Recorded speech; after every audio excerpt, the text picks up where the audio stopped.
Coming up next on Good Morning El Paso, it's Your Voice, Your Vote. Today is the last day for early voting. We have all the info you need. Also, the El Paso School District Board of Managers is leaving an important decision up to the elected trustees, how it will affect you, the taxpayer. And breaking overnight, ISIS is claiming responsibility for Sunday's attack at a Texas cartoon contest. Could there be more attacks on U.S. soil? Live, where news comes first. From the Mesilla Valley and Las Cruces to El Paso and the borderland.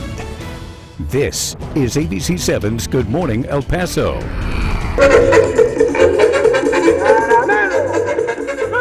Well, happy Cinco de Mayo. Today is a celebration for Mexico and many Mexican Americans. It marks the Mexican victory over France in 1862. Just don't confuse it with Mexican Independence Day, because that's not until September 16th when there will be more celebrating, right? Exactly.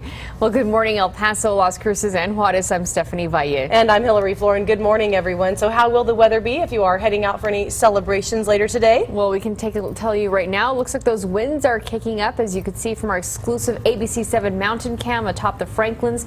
Looks like that post is swaying pretty steadily there in the winds, and Crystal is standing by to let us know how those winds are going to be kicking up today. Well, today the focus will more so be on the winds than the rain, so that's what we've got going on for your Tuesday, especially if you're going out tonight for maybe some celebrations. Let's start with the clouds and radar map, though. Look at that line of rain that developed to the northeast of us, passing by Carlsbad, Roswell, to the east of that area, now moving into Lubbock. Very strong thunderstorm development there with some hail and high winds likely. So if you have family near the Lubbock area, might want to give them a call this morning. For our clouds and radar map in our neck of the woods, it's clear. We do see a few spotty clouds out there, but from that live look outside we just had, not near El Paso. Nice and clear sunshine to start off the day. There still are some scattered showers off to the west of us. Most will clip the north part of our viewing zone, leaving us with just an isolated chance of rain. But as we move along, winds today will also be a big factor. Temperatures 58 degrees, your temperature in El Paso, winds at 6 miles per hour. Las Cruces here at 50 with winds at 8 miles per hour.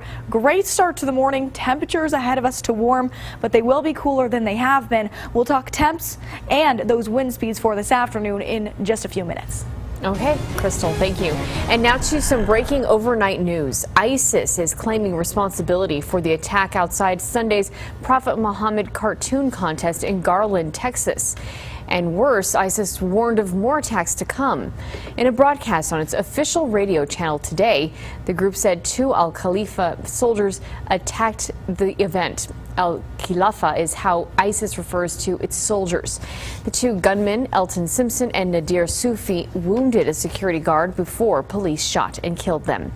And this morning there are new questions about why one of the gunmen wasn't stopped earlier despite being watched by the FBI for 10 years. ABC's Susan Solney has the latest developing now.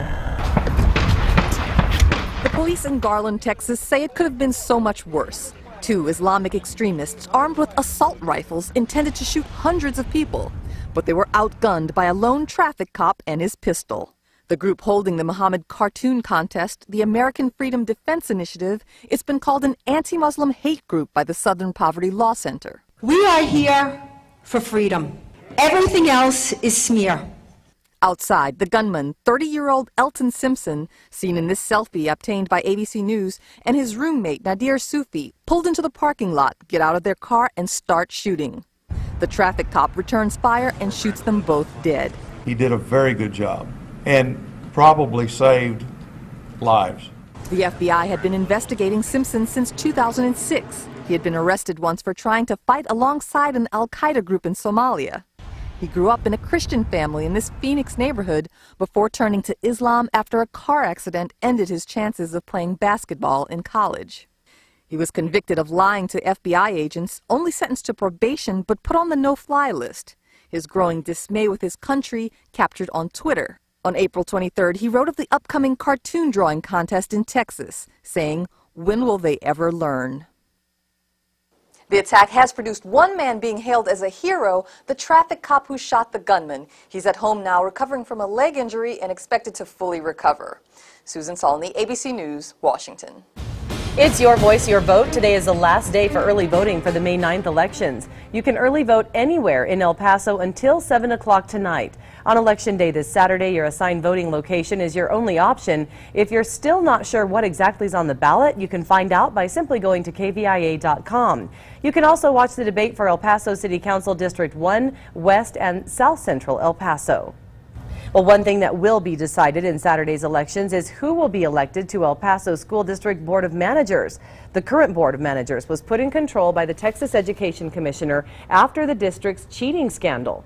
But after the elections, power will be given back to the elected trustees, and 3 seats are up for grabs. One issue the group will be leaving up to the trustees is next year's budget. That's a big one, and that rate could spark a tax rollback election. The budget must be approved and the tax rate must be set by the end of June. The EPISD Board of Trustees had until April 30th to file their personal financial statements. This comes after all of the county's 6 state reps sponsored a disclosure bill in 2013.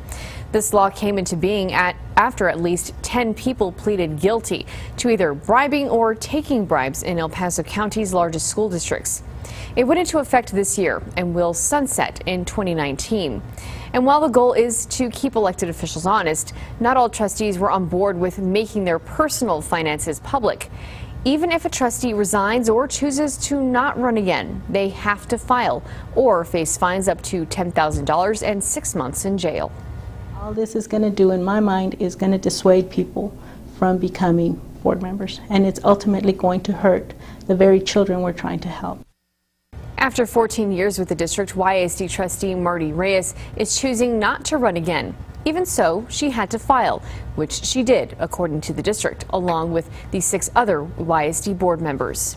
The Canatu ISD tells us all 7 trustees filed their paperwork as well, and every Socorro ISD's trustees filed.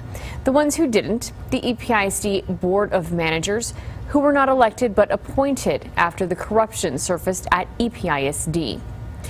President DeMargo said County Judge Veronica Escobar specifically told the board that they did not have to file. And let's take a live look at traffic right now. It's 7 minutes after 6 o'clock. We had some construction in various places on the interstate around the borderland, but it looks like it's all cleared up now. TxDOT doing a good job of getting that taken care of before the morning commute gets underway. Well, it is 6:07. One of the suspected gunmen at a downtown nightclub shooting is behind bars, but the other is still on the run this morning. We'll have the story. And are convenience store owners pocketing lottery winners' cash? One state found that 9 of the top 10 scratch-off winners were convenience store owners. What else was discovered? That's coming up after the break. And meteorologist Crystal Clyde has your storm track weather forecast. Well, yesterday we were very busy tracking storms, but what about today? We're going to take a look at radar now and talk rain chances in the hours to come. It's after your break.